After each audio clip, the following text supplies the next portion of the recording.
وما لنا ألا نتوكل على الله وقد هدانا سبلنا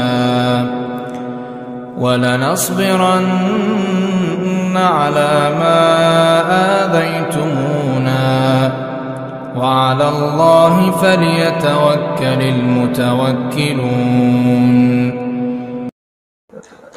Ustaz Bari, monggo. Ini menanyakan tentang kafiahnya salat ini, terutama salah takbirnya.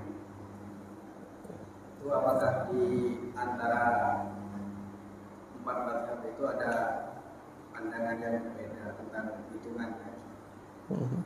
Karena ada mazhab baca itu ada yang pendapat 7 itu termasuk takbiratul ihram. Ada yang tidak masuk takbiratul ihram. Jadi kalau dihitung sama takbiratul ihram 8 yang awal. Apakah memang ada perbedaannya? Kalau yang itu saya belum tahu itu, Pak. Artinya PR buat saya. Saya cari dulu literaturnya. Yang setahu saya mayoritas ulama tidak menjadikan takbiratul ihram masuk, karena takbir yang 7 itu hukumnya sunnah. Ini mayoritas yang saya ketahui demikian, hukumnya 7 takbir itu sunnah, sementara takbiratul ihram itu hukumnya wajib, dia rukun. Yang saya ketahui gitu. Kalau ada yang menyatakan bahwasanya 7 ini termasuk takbiratul ihram, nah ini saya belum tahu siapa ulamanya, dan mungkin saya PR saya telaah dulu, nanti cari sumber referensinya yang menyebutkan itu. Seorang restoran tidak membeli hewan ternak Korban. Dia cari berburu dengan jenis yang sama, misalnya kambing itu diterima, dia dapat, terus diniatkan memang harus diternakan jenisnya atau yang lepas? Kalau yang saya anggap kuat pendapatnya itu harus ternak, harus dia ternak, karena yang Allah Subhanahu wa taala kalamkan dalam Al-Qur'an itu min bahimatil an'am, yang diternakkan, adapun yang liar itu tidak. Nah, tetapi pernah saya telaah dalam beberapa referensi, sebagian fuqaha ada yang berpendapat yang liar itu boleh ya gitu lah. Tetapi saya nggak merekomendasikan ini karena Al-Quran itu menyatakan min bahimatil an'am, dia adalah hewan yang diternakkan. Allah Ta'ala alam, meskipun jenisnya sama gitu. Yang lain? Kalau tidak ada, kita lanjutkan pembacaan hadis yang selanjutnya. Qala rahimahullah an Jundub ibn Abdullah al-Bajali radhiyallahu anhu. Dari Jundub ibn Abdullah al-Bajali radhiyallahu an, beliau mengatakan, shalla Rasulullah sallallahu alaihi wasallam yauman nahri. Rasulullah sallallahu alaihi wasallam salat di hari nahar. Hari nahar itu ya tanggal 10 Zulhijjah, atau yang kita kenal dengan hari raya Idul Qurban. Setelah salat, thumma khotoba, kemudian Rasulullah berkhutbah. Thumma dhabaha, baru setelah itu Rasulullah menyembelih. Wa qala man dhabaha qabla an yusalliya falyadbah ukhra makanaha. Barang siapa yang telah menyembelih sebelum pelaksanaan sholat, maka hendaknya ia menyembelih lagi hewan yang lain sebagai gantinya. Hendaknya ia menyembelih lagi sebagai gantinya. Nah, sampai di sini perintah untuk menyembelih sebagai ganti ini kan zahirnya bagi yang berkurban, tetapi dia menyembelih sebelum waktunya, kan tadi sudah dikatakan nggak sah. Sekarang ketika dia sudah menyembelih dan kemudian ternyata tidak sah karena belum masuk waktunya, apakah wajib dia menggantinya? Zahir atau yang nampak dari hadis ini wajib untuk diganti. Jadi antum sudah sudah nabung buat Idul Kurban tahun depan, dapat sudah beli sapi gitu. Tapi karena pertama kali mungkin dalam hidup antum kurban ya, akhirnya antum sembelih, orang-orang belum sholat gitu. Sudah antum sembelih dulu, habis sholat subuh langsung antum sembelih seret gitu kan, bismillah. Baru baca hadisnya, tidak boleh lah gitu kan. Nah, ternyata di dalam hadisnya diperintahkan sembelih lagi kata Nabi. Nah, menyembelih lagi sebagai ganti yang dia tersalah untuk menyembelih ini hukumnya apa? Apakah wajib atau tidak wajib? Kalau nanti dipahami ini wajib, ya dia artinya tahun depan harus nabung lagi, tahun depan harus nyembelih karena sebagai ganti gitu. Kalau dia tidak mampu beli pada saat itu. Nah, yang demikian ini ada dua hukum. Kalau yang disembelihnya itu adalah hadiyu yang wajib, maka dia wajib mengganti. Karena kalau demikian hajinya nggak sah, ada yang kurang hajinya. Nah, tetapi untuk haji gitu, ketika memang dia tidak mendapatkan hewan hadiyu, maka boleh menggantinya dengan berpuasa. Fasiyamu thalathati ayyamin fil haji wa sab'atin idza raja'tum. Puasa 3 hari pada saat dia berhaji dan melengkapinya nanti 7 hari ketika dia pulang. Maka semuanya nanti puasa untuk mengganti hewan hadiyu itu 10 hari jumlahnya. Nah, adapun bagi yang berkurban karena dia hukumnya sunnah gitu kan, maka perintah untuk menggantinya lagi karena sudah terlanjur menyembelih sebelum sholat, perintah untuk menggantinya ini juga adalah perintah yang sunnah karena hukum asalnya dia adalah sunnah. Waman lam yadbah, adapun yang belum menyembelih sebelum sholat gitu kan, hendaknya sekarang setelah sholat ini menyembelih, fal yadbah, hendaknya dia sembelih bismillah dengan nama Allah Subhanahu wa taala.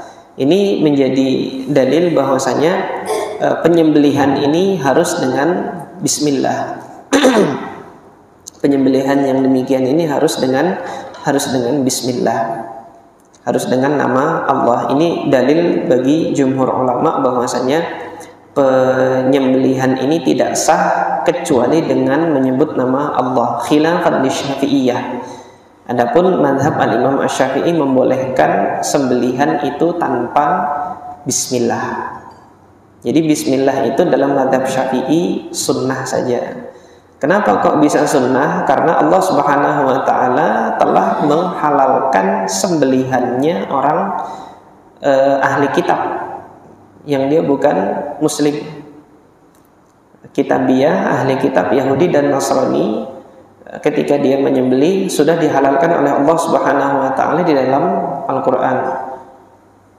Wa ta'amul ladzina utul kitaba hillul lakum. Makanannya orang-orang yang diberikan Alkitab kepada mereka halal bagi kalian. Makanan ini apa? Sembelihan mereka halal bagi kalian. Nah, jika ahli kitab ini sembelihannya halal bagi kita, maka sembelihannya seorang muslim itu juga halal gitu. Sembelihannya seorang muslim dia adalah halal meskipun dia tidak membaca bismillah pada saat penyembelihan tersebut. Jadi hukum yang diambil oleh Al-Imam Asy-Syafi'i bahwasanya pengucapan bismillah itu sunnah pada saat menyembelih. Namun agar kita keluar dari khilaf perbedaan pendapat ulama di sini, hendaknya kita ucapkan saja bismillah pada saat menyembelih tersebut. Jadi demikian. Sisa berapa menit waktunya? Masih ada? Masih 10 menit, silahkan kalau ada yang ditanyakan lagi. Kalau nggak ada, saya baca hadis yang selanjutnya lagi. Nggak ada ya. Hadis yang selanjutnya hadis Jabir ibn Abdullah radhiyallahu anhu. Qala syahidtu ma'a Rasulillah sallallahu alaihi wasallam yaumal 'id. Aku ikut hadir bersama dengan Rasulullah sallallahu alaihi wasallam di hari Id. Fabada'a bis salati qabla al khutbah. Rasulullah memulainya dengan salat sebelum khutbah. Bila adzanin wala iqamatin. Nah, di sini sudah ada 3 hadis yang dibawakan oleh Al-Hafidz Abdul Ghani Al-Maqdisi, bahwasanya di antara rukunnya salat Id itu adalah pelaksanaan salat dulu baru kemudian khutbah. Nah, kemudian di sini ada tambahan bila adzanin wala iqamatin. Salat Id dan salat Idul Fitri dan Idul Adha itu tidak disyariatkan adanya azan dan tidak disyariatkan adanya iqamah.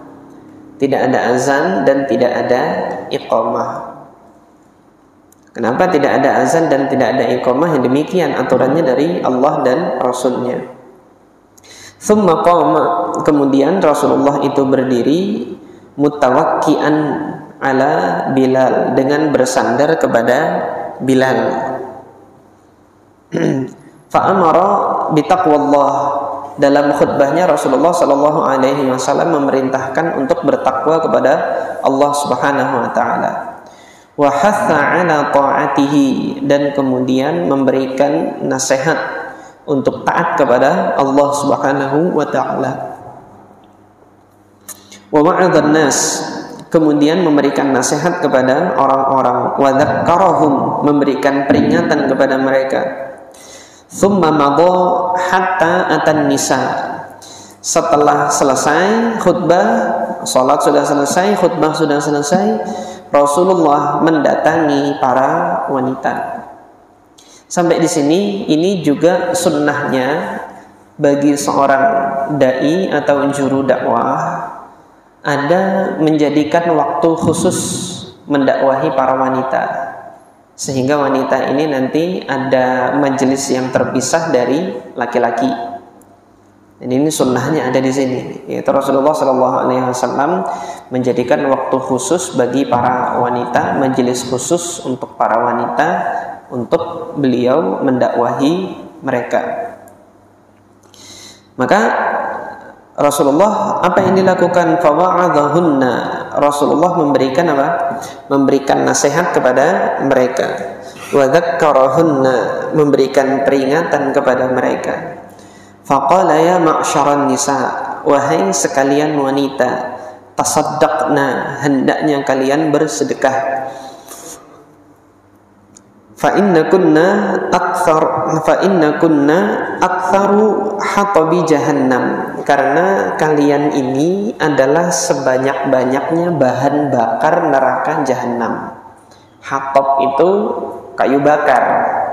Nah, ketika Rasulullah mengatakan para wanita ini adalah kayu bakarnya jahanam, artinya hal tersebut menunjukkan bahwasanya penghuni neraka jahanam itu sebagian besar adalah para wanita.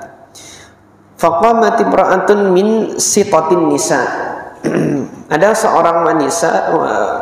seorang wanita dari tengah-tengah majelis tersebut memberanikan diri untuk bertanya kepada Nabi sallallahu alaihi wasallam.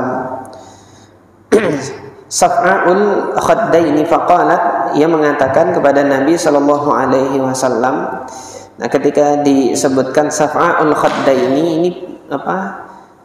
Pipinya ini menandakan bahwasanya beliau itu sudah berusia.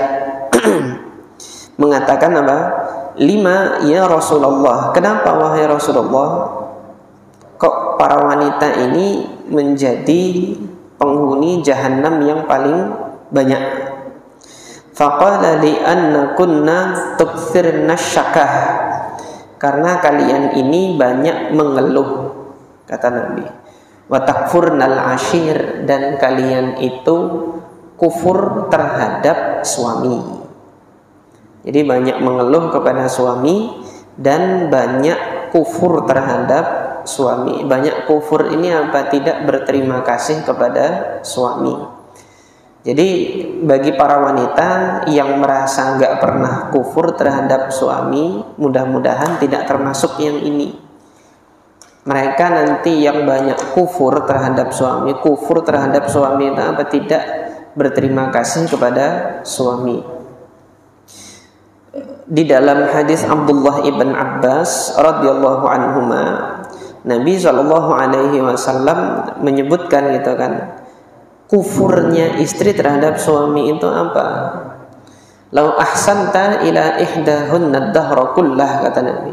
Kalau kalian itu berbuat baik kepada istri kalian, wahai para suami gitu kan, Nabi menyampaikan, andai kata kalian sepanjang masa, sepanjang waktu berbuat baik kepada mereka, thumma ra'at minkunna syai'an, kemudian mereka melihat ada sesuatu pada diri kalian. Sesuatu apa? Sesuatu yang mereka nggak senangi. Maka dengan serta-merta mengatakan, qalat ma ahsanta ilayya, kamu tidak pernah berbuat baik kepada diriku. Jadi menafikan kebaikan suami yang ada selama ini kepada para istri. Nah, kalau ada wanita yang demikian, wal iyadu billah, ini yang menjadikan sebab para wanita itu nanti akan menghuni neraka. Tetapi hendaknya nanti para wanita ini bersyukur dengan keadaan yang ada pada diri suaminya, dan tidak banyak mengeluh kepada suaminya. Nah, di antara yang Rasulullah SAW jadikan penyembuh bagi penyakit ini, yaitu penyakit kekufuran para istri ini, hendaknya nanti banyak-banyak bersedekah. Makanya Rasulullah perintahkan di sini untuk bersedekah. Qal Jabir ibn Abdullah kemudian menceritakan, faja'anna yatasaddaqna min huliyihinna, maka para wanita segera bersedekah dari berupa perhiasan-perhiasannya itu dilepaskan untuk disedekahkan. Yulqina fi thawbi bilalin min aqritatihinna wa khawatimihinna, mereka menyerahkan anting-anting mereka dan juga cincin-cincin mereka. Pada saat itu Bilal menadahinya dengan kain seperti ini. Bilal membentangkan kain, baru kemudian para wanita itu meletakkan antingnya, cincinnya itu diletakkan di baju Bilal seperti itu. Nah, ini yang diberikan solusinya bagi Nabi SAW bagi para wanita. Nah, maka berdasarkan hadis ini gitu, hendaknya kita juga demikian gitu loh. Ketika Rasulullah mengatakan bahwasanya para wanita ini di antara tabiatnya itu adalah lupa berterima kasih, lupa bersyukur, bukan berarti nanti yang laki-laki itu gitu kan selamat dari ini. Kalau nanti yang laki-laki juga punya sifat yang serupa gitu kan, artinya melupakan kebaikan orang, tidak tahu bersyukur dan berterima kasih gitu, melupakan kebaikan orang, kemudian mengatakan nggak punya kebaikan sama sekali, ya sama kayak para wanita ini kalau begitu gitu kan. Nah, oleh karena itu di dalam sejarah Islam itu ada suatu kelompok sekte dalam sejarah Islam, itu sekte Khawarij, yang mana mereka itu menganggap perbuatan dosa besar itu menggugurkan keimanan, jadi hapus semua dosanya. Ya mirip seperti para wanita yang gak bersyukur ini gitu loh. Semua kebaikan itu hapus hanya karena satu perkara yang dia tidak senangi. Orang-orang Khawarij juga seperti itu. Hapus semua amal kebaikannya, keimanannya itu hapus semua. Gara-gara apa? Gara-gara nanti satu perkara tersebut adalah tidak ikut kepada kelompoknya. Nah, mereka sampai menghalalkan darah dahulu. Orang-orang Khawarij itu sampai menghalalkan darah dan sudah berani menyatakan bahwasanya yang tidak ikut kepada kelompoknya dia dihalalkan darahnya dan ditumpahkan darahnya. Dalam hal ini mirip seperti apa? Seperti sikapnya para wanita ini untuk tidak melihat kebaikan. Nah, adapun kita sebagai seorang muslim, hendaknya kita berhusnuzon kepada Allah ketika melihat saudara kita masih banyak kebaikannya. Mudah-mudahan kebaikannya tersebut itu menjadikan sebab Allah mengampuni keburukan-keburukan yang ada pada dirinya. Saya pernah mendapatkan cerita guru kami Syekh Abdul Razak Ibn Abdul Muhsin Al-Badr ketika berziarah ke Indonesia memberikan daurah di Masjid Istiqlal. Nah, oleh panitia ada satu kesempatan beliau dibawa untuk beli pakaian di pasar Tanah Abang. Musola di situ kan sempit. Ketika beliau hendak sholat zuhur ngantri gitu karena musolanya sempit, melihat ada perempuan ngantri juga mau sholat. Nah, Syekh Abdul Razak nggak tahu kalau perempuan ini mau sholat. Dikiranya bukan orang muslim karena nggak pakai jilbab gitu. Karena kalau di Saudi sana yang nggak pakai jilbab tuh orang kafir gitu loh. Nah, ini nggak pakai jilbab, tanya ini perempuan mau ngapain di sini? Loh, ini mau sholat Syekh. Loh, muslimah. Dia orang Islam. Iya, Islam. Ya, demikianlah Islam di tanah air ini, Islam di Indonesia. Ada sebagian wanita yang dia Islam, dia muslim, tetapi menganggap jilbab itu tidak wajib gitu loh. Nah, di satu sisi beliau menyayangkan hal tersebut, kemudian beliau mengatakan mudah-mudahan Allah mengampuni dosanya tidak pakai jilbab karena dia ngantri mau sholat ini. Itu beliau berharap demikian. Maka kemarin baru-baru ini kan seorang ulama besar Syekh Yusuf Qaradawi sudah wafat. Banyak perkataan orang-orang yang mencela beliau, yang tidak senang dengan beliau. Ada yang mengatakan bahwasanya telah wafat, juru dakwah fitnah dan lain sebagainya. Waliyadzubillah. Ini yang demikian ini mirip seperti perempuan yang nggak tahu terima kasih ini gitu. Artinya tidak menganggap kebaikan dari Syekh Yusuf Qaradawi rahimahullah. Ada satu hal yang dia tidak senangi dari Syekh Yusuf Qaradawi, seakan-akan beliau nggak punya kebaikan sama sekali. Ini mirip kayak perempuan yang Rasulullah kabarkan dia akan menjadi penghuni neraka jahanam. Maka kita sebagai seorang muslim, yang pertama Syekh Yusuf Qaradawi itu adalah seorang ulama. Kalaupun ada kesalahan dalam diri beliau, mudah-mudahan dengan juhudnya beliau itu mendakwahkan ilmu, mengajarkan ilmu kepada umat ini, baik melalui karya tulisnya maupun majelis-majelis ilmu beliau, mudah-mudahan Allah mengampuni kesalahan dan kekeliruan beliau. Siapa sih di antara kita ini yang tidak melakukan satu kesalahan? Ada lebih banyak kalau kita hitung-hitung kekeliruan kita di hadapan Allah Subhanahu wa taala. Nah, kalau kita tidak mengharapkan ampunan bagi diri kita tidak mengharapkan ampunan bagi saudara kita yang telah mendahului kita, maka apakah sudah yakin di hadapan Allah kita nggak punya kekeliruan?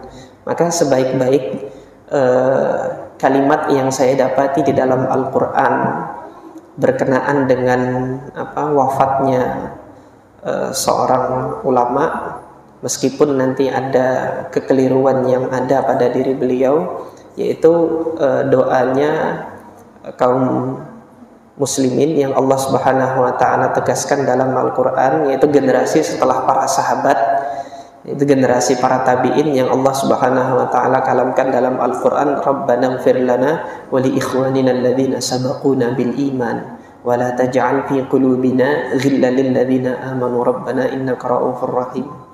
Yang artinya adalah apa? Ya Allah, wahai Tuhan kami, ampunilah kami dan saudara-saudara kami yang telah mendahului kami dengan keimanan. Syekh Yusuf Qaradawi rahimahullah sudah mendahului kita dalam perjalanan beliau menuju surga Allah Subhanahu wa taala. Kita nggak tahu mau berjalan kemana nanti dan kapan kita memulai perjalanan kita. Yang jelas kita masih diberi kesempatan kepada Allah untuk untuk memperbanyak bekal kita nanti untuk perjalanan ke akhirat nanti. Wala taj'al fi qulubina ghilla, janganlah engkau jadikan di dalam hati kita ini ada kebencian lilladzina amanu, kepada orang-orang yang beriman. Maka selama seorang muslim itu masih ada keimanan di dalam hatinya, saya berlindung kepada Allah untuk membenci muslim itu. Meskipun nanti pernah menyakiti saya atau apa, dia muslim, ketika dia muslim, itu yang saya harapkan, ya Allah, hilangkan kebencian yang ada dalam hati saya kepada orang yang beriman itu. Karena apa? Karena ada keimanan dalam hatinya. Janganlah engkau jadikan ada kebencian pada diri saya bagi orang-orang yang beriman. Ini doa yang terbaik yang saya dapati di dalam kitabullah untuk permasalahan ini. Ini saja yang dapat saya sampaikan dalam kesempatan kali ini. Mudah-mudahan Allah menuliskan manfaat bagi kita. Subhanakallahumma rabbana wa bihamdika asyhadu an la ilaha illa anta astaghfiruka wa atubu ilaik. Assalamualaikum warahmatullahi wabarakatuh.